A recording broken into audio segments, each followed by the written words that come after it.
तो दोस्तों एक बार फिर से आप सभी का स्वागत है सोल लैंड 2 के एक और नॉवल वीडियो में, जिसमें आज आप देखने वाले हो एक 98 लेवल का डूलियो जिसने अटैक कर दिया है श्रेक्स एकेडमी के ऊपर। इसलिए इस वीडियो को देखते रहिए। और हाँ, अगर आपने इसका लास्ट पार्ट नहीं देखा है तो एक बार जरूर से देख लेना। इस पार्ट की शुरुआत होती है श्रेक्स एकेडमी के ऊपर का जो आसमान होता है वह पूरे काले बादलों से भर जाता है। किसी मिस्टीरियस पर्सन की आवाज आती है और वह कहता है, जुआनजी मैं तुम्हें बाहर आने का कमांड देता हूँ। और इस आवाज को सुनकर युहाओ काफी परेशान होता है और कहता है कि वोंग डोंग, क्या तुमने भी ये आवाज सुनी?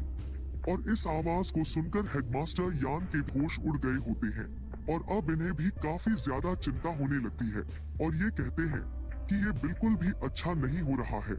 टीचर्स प्लीज जल्दी से सभी स्टूडेंट को उनके रूम्स में ले जाओ, क्योंकि यहाँ पर एक काफी ज्यादा ताकतवर दुश्मन आ चुका है। और तभी ये ताकतवर मिस्टीरियस पर्सन अपनी बात को दोहराते हुए कहता है, जुआनजी मैं तुम्हें बाहर आने का कमांड देता हूँ। और इस तरफ वोंग डोंग काफी हैरान होते हुए कहता है, क्या ये एक दुश्मन है और ये किसी भी तरीके से एक अच्छा बंदा नहीं दिख रहा है। तभी स्काई ड्रीम युहाओ को वार्निंग देते हुए कहता है, युहाओ इससे केयरफुल रहना, ये जो भी पर्सन है ये हद से ज्यादा स्ट्रॉन्ग है और इसकी जो स्ट्रेंथ है वो पोसेडन पवेलियन के मास्टर के बराबर की है। और तभी अचानक से युहाओ, वोंग डोंग और जियाओ जियाओ इन तीनों के नीचे एक गोल्डन फॉर्मेशन बन जाती है। और तभी आवाज आती है और वह कहती है कि ज्यादा रजिस्ट मत करना, मैं तुम लोगों को अभी के अभी पोसेडन पवेलियन में टेलीपोर्ट कर रहा हूँ। और इनकी आवाज को सुनकर युहाओ समझ जाता है कि ये हेडमास्टर यान है और ये मन में कहता है कि यहाँ तक कि हेडमास्टर यान को भी पर्सनली आना पड़ा, जाने ये पर्सन कितना ज्यादा स्ट्रॉन्ग होगा। और तभी हम श्रेक्स एकेडमी की तरफ देखते हैं, जहाँ कई सारी लाइट की बीम धीरे धीरे करके आसमान में उठने लगी थी। और इस नजारे को देख के सभी लोग हैरान होते हैं और कहते हैं कि हमारे स्कूल के जो सबसे ज्यादा ताकतवर लोग हैं वो आ गए हैं। और देख के ऐसा लगता है कि दुश्मन संख्या में कम है। और तभी मास्टर जुआनजी कहते हैं, ओल्ड मॉन्स्टर आखिर तुम क्या करने का प्लान कर रहे हो? और जैसे ही तुम्हारा क्लैन रिअपियर हुआ कॉन्टिनेंट में, तुम लोगों ने तो तुरंत ही श्रेक्स एकेडमी को टारगेट करना शुरू कर दिया। और ये छोटा सा जो मिस्टीरियस पर्सन है ये वाकई में काफी ज्यादा डरावना लग रहा होता है। और ये कहता है, जुआनजी अगर तुम मेरा पहले से ही आंसर जानते हो तो मुझसे मत पूछना और तुम्हारी आखिर क्या दिक्कत है।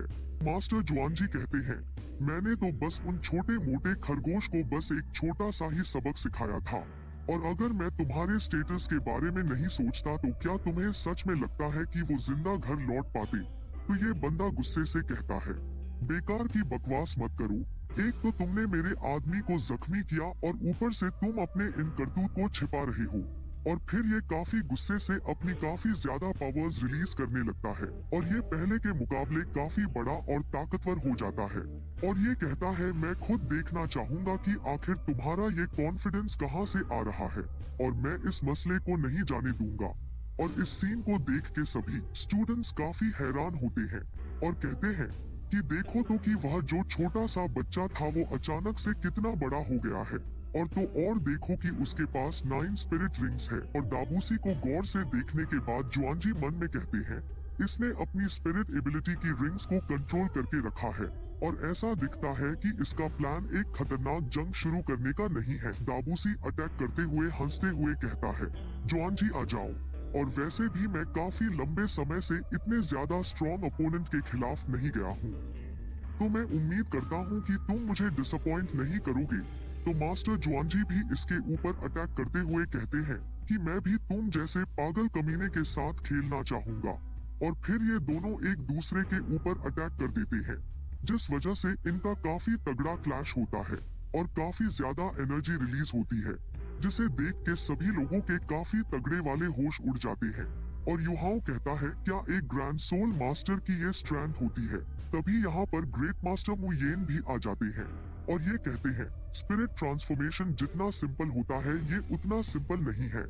इसमें इनकी बॉडी और इनका मार्शल सोल मर्ज होता है और ये अपीयरेंस रिजल्ट में तब आता है जब इनकी स्पिरिट स्ट्रेंथ इनकी स्पिरिट ट्रांसफॉर्मेशन के अंदर फ्यूज हो जाती है।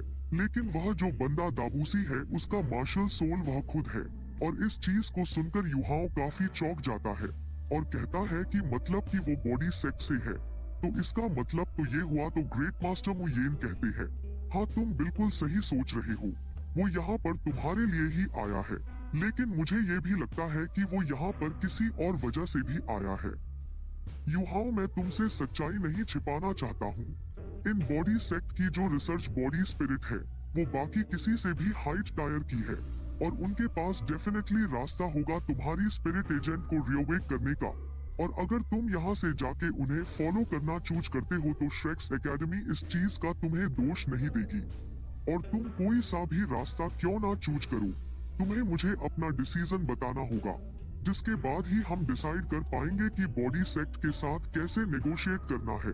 और तभी युहाओ कहता है, मु येन मुझे माफ करना, मेरी वजह से जो एकेडमी के लिए परेशानी खड़ी हुई है, और हालत कैसी भी क्यों ना हो, मैं श्रेक्स एकेडमी को छोड़ के कभी नहीं जाऊंगा।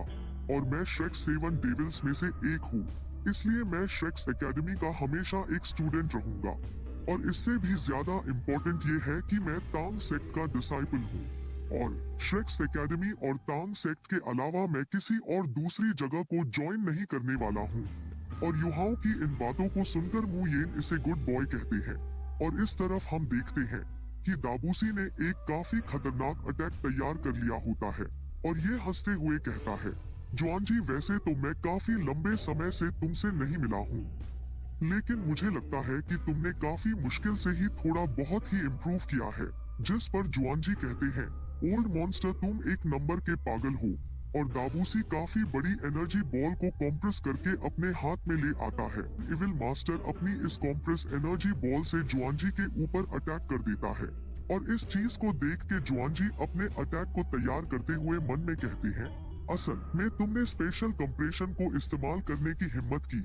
और हम देखते हैं कि मास्टर जुआनजी के हाथ में जो एनर्जी बॉल होती है वो देखते देखते काफी बड़ी हो जाती है, और ये कहते हैं कि क्या तुम इस जगह को डिस्ट्रॉय करने की कोशिश कर रहे हो। और इतना कह के ये भी अपना अटैक कर देते हैं।